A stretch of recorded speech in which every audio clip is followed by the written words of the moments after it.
First, I'm going to change the background of my slide to black. Then I insert a text box. I'm going to want the text to be white. I'm going to fill it with some lorem text. This is a little shortcut to do that. I'm going to make sure all of the text is large enough to read from the distance where my talent will be. Scoot the text box up so that the very bottom line shows up at the very bottom of the slide. Go to the animation pane, turn on the fly in animation, and then adjust the end point of the animation.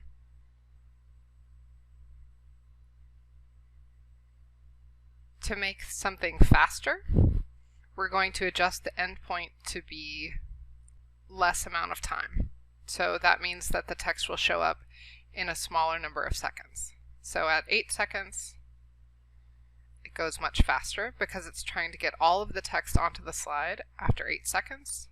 If I adjust it to something in the 40s, it's going to go much more slowly. This slow speed can be helpful when you're using bullets only.